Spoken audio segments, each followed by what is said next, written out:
ஜடாவர்மன் சுந்தரபாண்டியனுடைய மகள் வழி. அதனால எங்களுக்கு பெண் பிறந்த நாங்கள் பாண்டிய இளவரசி மீனாட்சியை கருதி நாங்கள் வேம்பு மாலை அவங்களுக்கு அணிவித்து அவங்களை குதிரையில் ஏற்ற மாட்டோம்.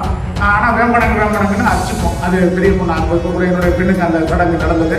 அடுத்து ஆண் பிறந்தால் நாங்கள் வெள்ளை குதிரை ஏறி ஆத்தி மாலை சூடி நாங்கள் வெள்ளை குதிரையில் இந்த மாதிரி வந்து வரணும். தெற்கு கோபுரம் அந்த வாசலில் வந்து நாங்கள் அந்த அரையாறையாக கூப்பிட்டாங்க. அப்போ நாங்கள் வந்துட்டு போகிறோம். எங்கள் தேர் அதுக்குள்ள கிடக்குன்னு சொல்லுவாங்க. மானியவில் 4 தேர் ஓடிக்கிட்டு அதில் பயிர் தேர் வந்து உள்ள கிடக்கு கல்வியில் அதோட நான் ஒரு வருஷம் கூட்டி கிடந்தது. இடையில கொஞ்சம் நிர்வாகம்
சோழ வம்சம்னு சொல்றீங்க, சோழ வம்சம்னு சொல்றீங்க. சோழனுக்கும் பாண்டியனுக்கும் கடைச்சல் இருக்குன்னு சொல்லி சரித்திரம் சொல்லுது.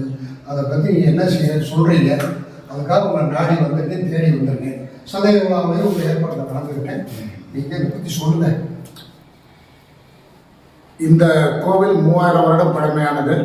முசுகுந்த சக்கரவர்த்தியால் எழுப்பப்பட்டது. பிறகு ஜடாவர்மன் சுந்தரபாண்டியனும் 3ஆம் ராசேந்திர சோழன் கடைசி சோழன் வந்து அவரை சிறைப்பிடிச்சு கொண்டு வரும்போது இந்த அம்மு கோயில் காட்டுக்குள்ள இருந்து அவருக்கு பெண் கட்ட சொல்லி சொன்னாங்க. அப்படி அவங்க 2 பேரும் சம்மந்தியாகி அக்னியாத்தங்கரையில் 40 கோவில் கட்டினாங்க. அது முதன்மையான கோவில்.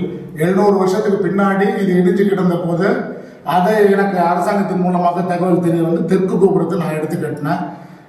எங்களுக்கு இது சோழ பாண்டியர் வம்சத்தை சேர்ந்ததுங்கிறதுனால எங்களுக்கு அந்த சிவத்திருந்த பல்லவரை தொண்டைமான் தான் எங்களுடைய முன்னோர். அவரை குளத்தூர் சிவன் கோயிலில் வச்சு கள்ளர்கள் வெட்டி கொண்டுடுறாங்க. வெட்டி கொன்ன பின்னாடி அவங்க பல்லவரைய தொண்டைமான் பட்டத்தை எடுத்துட்டு இப்போ புதுக்கோட்டையில் இருக்கிற ராஜாக்கள் கூட அப்படி தான் வந்தவங்க. அவங்க எங்களுக்கு ஒரு வகையில் கிளைச்சி போனவங்க தான். ஆனால் நேரடி வாரிசு நாங்கள் தான். அவர் சிவத்திருந்த பல்லவராய தொண்டைமானுடைய கொடி இந்த புலிக்கொடி. அதனால் அந்த ஒரு நினைவின் காரணமாக ஐயா வரும்போது இதை பற்றி நம்ம சொல்கிறோம். இவங்க கடைசி வாரிசு இப்போ நாங்கள் தான் அதில் வர்றோம். எங்களுக்கு அதில் ஒரு 40 கோவில் உண்டு. அதில் வேதாரண்யமும் ஒன்று, வேதாரண்யம் வரைக்கும் எங்களுக்கு அந்த கரைகள் மற்றதெல்லாம் உண்டு. இந்த கோவிலுக்கு தெற்கு கோபுரம் என்னுடைய மூத்த மகன் ராஜ ஜடாவர்மன் தேவேந்திர பாண்டியர், என்ன சாமி சரிதானே? ராஜ ஜடாவர்மன் தேவேந்திர பாண்டியர், ராஜா ஆதித்யவர்மன் தேவேந்திர சோழர் என்ற 2 இளவரசர்கள் அவர்கள் பெயரால் அந்த தெற்கு கோபுரத்தை எடுத்து கட்டியிருக்கோம். எங்களுக்கு சோழ பாண்டியர் பட்டம், இந்திரகுல அரையர் பட்டம், அரையான்னு கூப்பிட்டு எங்களுக்கு காலேஜ் கொடுப்பாங்க. சரிதானே சாமி? கேட்டுக்குங்க. தெற்கு கோபுரம் வைரத்தேர் ஓடும்போது வெள்ளை குதிரை ஏறி நாங்கள் ஆத்தி மாலை தான் சூடணும். அந்த ஆத்தி மாலையை தான் இப்போ சிவபெருமானுக்கு நாங்கள் சூட்டியிருக்கிறோம். இந்த ஆத்தி சூடி என்பது சிவபெருமானுடைய பெயரே அதுதான். ஆத்திங்கிறது சிவபெருமானுக்குரியது. வில்வத்தை போலவே அது மிகுந்த மகத்துவம் வாய்ந்தது. இடிவிரட்டி மரம்னு பேரு. தஞ்சை பெரிய கோயிலின் தலவிருட்சமும் இதுதான். இதை நான் குறிப்பிட்டதும் தஞ்சை பெரிய கோயிலில் அந்த மரத்தை வெட்டிட்டாங்க. யுனெஸ்கோவில் புகார் ஆயிருக்கு. பிறகு எங்க சொந்த ஊரான மானியவயலில் நாங்கள் சூரிய பொங்கல் கும்பிடும்போது, ஏன்னா நாங்கள் சூரிய வம்சத்தை சேர்ந்தவர்கள் சோழர்கள், நாங்கள் மானியவயலில் அந்த பொங்கல் கொண்டாடும் போது அந்த ஆத்தியிலே பூஜித்து தான் பொங்கலை கொண்டாடுவோம். அவர் இப்போ மாப்பிள்ளை இருக்கிறாரு, விஷயத்தை கேட்டுக்கோங்க. அந்த ஆத்தியை நாங்கள் பூஜித்து தான் எங்களுடைய மற்ற விஷயங்கள் எல்லாமே நடக்கும். இப்போ ஆண் பிறந்தா நான் எங்களில், ஏன்னா நாங்கள் 3ஆம் ராசேந்திர சோழனை தோற்கடித்தது ஜடாவர்மன் சுந்தரபாண்டியன். அங்கேருந்து தோற்கடித்து குதிரையில் கொண்டு வந்து இங்கே சிரச்சேதம் பண்ண உட்கார்ந்த போது சிவபெருமான் கனவுல சொன்னார். அதான் பெரியவர் சொல்லியிருக்காரு, உங்களுக்கு மூத்தவர் சொன்னது சரிதானே.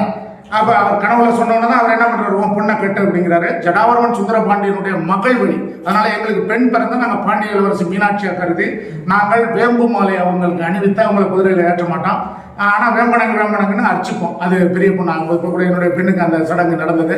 அடுத்த ஆண் பிறந்தால் நாங்கள் வெள்ளை குதிரை ஏறி ஆத்தி மாலை சூடி நாங்கள் வெள்ளை குதிரையில் இந்த மாதிரி வந்து வரணும். தெற்கு கோபுரம் அந்த வாசலில் வந்து நாங்கள் அந்த அரையான்னு கூப்பிடுவாங்க. அப்போ நாங்கள் வந்துட்டு போகணும். எங்கள் தேர் அதுக்குள்ளே கிடக்குன்னு சொல்லுவாங்க. மானியவேல் 4 தேர் ஓடி இருக்கு. அதில் வைரத்தேர் வந்து உள்ள கிடக்கு தங்கத்தில். அதோட நான் ஒரு வருஷம் கூட்டி கிடந்தது. இடையில கொஞ்சம் நிர்வாகம் சரியில்லாதனால எல்லாம் கிடந்து போச்சு. மறுபடியும் அதை மீட்டு எடுத்து இப்போ நல்லா கொண்டு வந்திருக்காங்க. இதில் தெற்கு கோபுரம் நம்ம கட்டி கொடுத்துருக்கோம். கோயிலை புனரமைத்ததில் நம்முடைய பங்கு ஆளப்படியது நிறையா செஞ்சுருக்கோம். இடையில வந்து நம்ம டொனேஷன்ஸ் மட்டும் கொடுத்துருக்கோம். பாண்டியரும் சோழரும் சொந்தம் அந்த வழியில் வந்து சொல்றீங்களா? டாக்குமெண்ட்ஸ் இருக்கா? எல்லாமே இருக்குது சார். அப்படியா? எல்லாமே வச்சுருக்கோம்.